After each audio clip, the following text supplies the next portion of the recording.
ভারত পাকিস্তানের সাম্প্রতিকতম যুদ্ধই তাহলে ইতিহাসের প্রথম পূর্ণাঙ্গ ড্রোন যুদ্ধ, যেখানে দুই প্রতিপক্ষই সমান তালে ড্রোন ব্যবহার করেছে একে অপরের বিরুদ্ধে।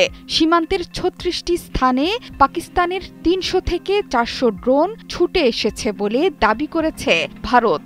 এগুলো তুরস্কের বাইরাক্তার এবং অ্যাসিস গার্ড সোঙ্গার ড্রোন বলে জানিয়েছে ভারতীয় গণমাধ্যম। কামিকাজের ড্রোন এতটাই ছোট যে রাডারে শনাক্ত করা কঠিন, যদিও অভিযোগ অস্বীকার করেছে ইসলামাবাদ। এর আগে অবশ্য পাল্টা পাকিস্তান দাবি করেছিল বুধবার রাত থেকে তারা অন্তত ২৫টি ভারতীয় ড্রোন ভূপাতিত করেছে, যেগুলো ইসরায়েলের তৈরি হেরপ ড্রোন বলে দাবি করে পাকিস্তানের আইএসপিআর। পাকিস্তানি সেনাবাহিনী জানায়, পাকিস্তানের সশস্ত্র বাহিনী তাদের সফট কিল ও হার্ড কিল দক্ষতা পুরোপুরি কাজে লাগিয়ে ভারত থেকে পাঠানো ২৫টি ইসরায়েলি হেরপ ড্রোন গুলি করে ভূপাতিত করে। আধুনিক সময়ের যুদ্ধে লেজার নিয়ন্ত্রিত ক্ষেপণাস্ত্র, বোমা, ড্রোন এবং মনুষ্যবিহীন আকাশযান খুব গুরুত্বপূর্ণ হয়ে উঠেছে, কারণ এগুলোতে সামরিক অভিযানের নির্ভুলতা ও কার্যকারিতা বৃদ্ধি পেয়েছে। বিমান হামলার জন্য শত্রুর অবস্থান শনাক্ত করতে পারে এসব অত্যাধুনিক প্রযুক্তির ড্রোন।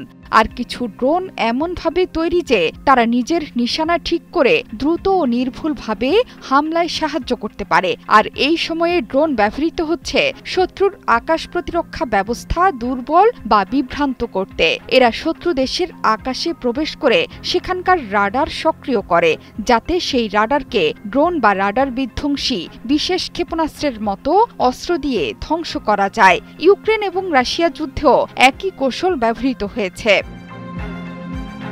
ভারতের ড্রোন বহরের মূল ভিত্তি ইসরায়েলের নির্মিত নজরদারি ইউএভি, যেমন IAI সার্চার ও হিরন। সাথে আছে হার্পি ও হার্প লোটারিং মিউনিশন। এগুলো স্বয়ংক্রিয়ভাবে নজরদারি করতে ও নির্ভুল হামলা চালাতে সক্ষম। হার্প ড্রোন বিশেষভাবে গুরুত্বপূর্ণ লক্ষ্যবস্তুতে নির্ভুল আঘাত হানতে সক্ষম। অন্যদিকে হিরন ভারতের উঁচু থেকে নজরদারি চালানোর চোখ, যা শান্তি ও যুদ্ধকালীন দুই ব্যবস্থায় কার্যকর। IAI সার্চার MK2 হল ফ্রন্টলাইন অপারেশনের জন্য প্রস্তুত করা ড্রোন, যা 18 ঘন্টা উঠতে পারে, ৩০০ কিলোমিটার পর্যন্ত যেতে ও ৭,০০০ মিটার পর্যন্ত উচ্চতায় পৌঁছাতে পারে। এছাড়া ড্রোনের বহর বৃদ্ধিতে সম্প্রতি $৪০০ কোটি যুক্তরাষ্ট্রের কাছ থেকে ৩১টি MQ-9B প্রিডেটর ড্রোন কিনেছে ভারত। অন্যদিকে পাকিস্তানের ড্রোন বহরে বৈচিত্র্য আছে। বিবিসিকে লাহোর ভিত্তিক প্রতিরক্ষা বিশ্লেষক ইজাজ হায়দার জানিয়েছেন, পাকিস্তানের ভান্ডারে আছে 1000-এরও বেশি ড্রোন। এর মধ্যে রয়েছে চীন, তুরস্ক ও ঘরোয়া উৎপাদিত মডেলও।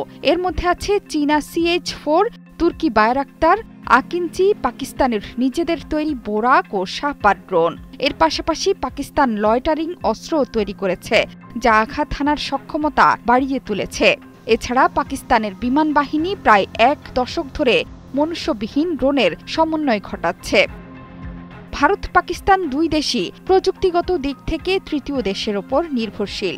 ভারতের জন্য ইসরায়েলের প্রযুক্তিগত সহায়তা, হার্প এবং হিরন ড্রোন সরবরাহ গুরুত্বপূর্ণ ভূমিকা রাখছে।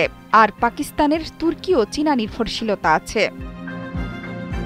জোহরা চৌধুরী সেতু, ৭১।